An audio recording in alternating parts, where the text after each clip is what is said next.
Hey everyone, it's Alexander Robinson. Welcome to the channel, and this is my review for Wake Up Dead Man, which is the latest Knives Out mystery from Rian Johnson. The movie stars Josh O'Connor as a Catholic priest who used to be a former boxer, and he gets in trouble at the beginning of the movie for punching out a rude deacon, and everyone's kind of in agreement like, look, we acknowledge that guy was a dick and he had it coming, but we're gonna transfer you upstate New York to the Lady of Perpetual Fortitude. He now works at this church under the supervision of a Monsignor who is played by Josh Brolin. During his time up there, he gets to know some of the regular churchgoers, some of the other staff, until one day, the Monsignor is murdered, and everyone suspects that it's Josh O'Connor's character, considering his violent rhetoric and his past. And when there's a murder, you know it's not too much longer before Benoit Blanc pops into the picture and tries to solve the case. I saw this movie a couple weeks ago at a screening following a Q&A with Rian Johnson,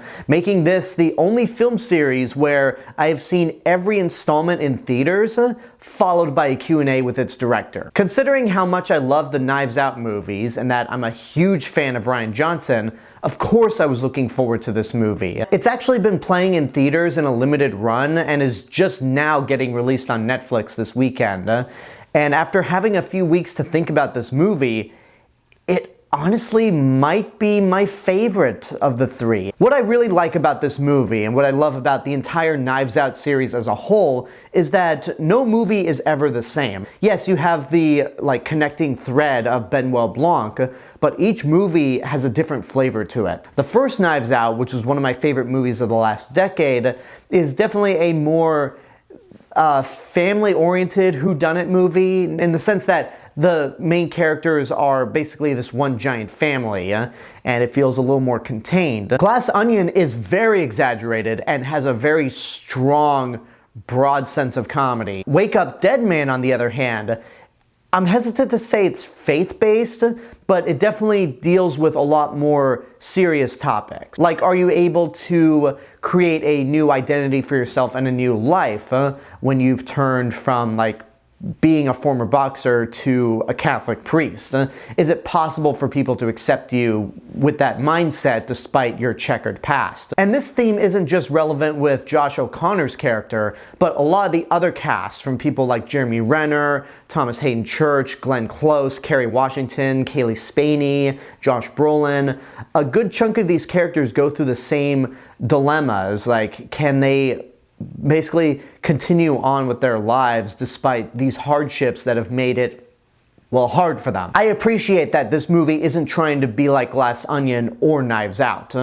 Now, make no mistake, it very much is a Knives Out movie, because you do have the bits of humor that you would expect from the Knives Out movies, and of course you have Daniel Craig, who's basically the connecting thread to all of them. And once again, he does a really great job as Benoit Blanc. But one thing I also appreciate about this movie is that he doesn't show up for a good while. There's a brief shot where he opens the movie, but outside of that, it's a good long while before we actually see Benoit Blanc, at least in the early half of the second act. The way Rian Johnson utilizes Benoit Blanc in these movies is kind of like how I feel like Jack Sparrow could have been utilized with the Pirates of the Caribbean movies, because the first Pirates movie is more Will and Elizabeth's story. Johnny Depp may have gotten top billing as Jack Sparrow, and he was the most popular character of that movie, but all the sequels seem to focus on Jack Sparrow, and after a while, you kinda got annoyed at him. That's not the case at all with Benoit Blanc.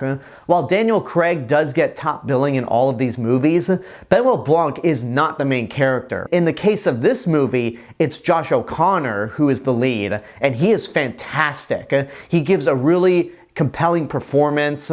You feel a lot of sympathy for this guy, but there are also points where you have to wonder, is he actually the murderer? Because Rian Johnson does such a great job at crafting the mysteries and just leaving you in suspense, thinking, who's it gonna be? And ultimately, the answer he gives us in all these movies of who the murderer is the correct one, but even then, I think more than the other films, you'll end up second guessing who is actually behind the murder in this one. I can't even imagine the process of writing a movie like this. I mean, the last two movies have gotten him Oscar nominations for Best Original and Adapted Screenplay, and the fact that he's able to write a third one of these movies and just have it be as tight as those other two is compelling. Again, like, I can't even imagine writing a whodunit like this and just having so many plot details and laying out the groundwork for the big reveal at the end. So I definitely applaud Rian Johnson in terms of the script, but also he's just a great director overall. He gets some great performances out of all the actors, not just Daniel Craig and Josh O'Connor, but as I mentioned before, Glenn Close, Kerry Washington, Cailee Spaeny, Jeremy Renner, Thomas Haden Church, Josh Brolin. They're all fantastic in this movie. And once again, I like how these are all more serious characters. Like in Glass Onion, a good chunk of that cast was very exaggerated, especially Kate Hudson, who was fantastic in Glass Onion. But I do appreciate that these characters are more down to earth, more grounded, and in some ways, tragic. If I had any problems with this movie, it's in the pacing. This is the longest of all the Knives Out movies, and I think there are a few moments where a scene just drags out for longer than it needs to, and it just doesn't have that perfect flow the way the original Knives Out did. That movie is just so brilliant, and this one is very close in terms of my favorite of the Knives Out movies. And sometimes I'll go back to Knives Out being my favorite, other times I'll go back to Wake Up Dead Man, but it's some of those pacing issues that ultimately lead me to go, you know what, Knives Out is just such a perfect movie for me, and this one's damn near excellent, and I'm gonna say worth seeing in your lifetime. If you have the chance to see this movie in a theater, please do so. Like I said with Guillermo del Toro's Frankenstein, this is the kind of movie that you want to see in a theater. Now, it may not be as visually breathtaking as Guillermo del Toro's Frankenstein, but when it comes to whodunit movies, whether it's Knives Out or Scream, you want to see it with a crowd. You want to be in a theater with a bunch of people invested in how the mystery is going to play out. If you watch it on Netflix, you'll get enjoyment out of it, sure. Even if you invite all your friends over, you're just not going to get the same experience that you would in a theater seeing it with a lot of other people that you don't know.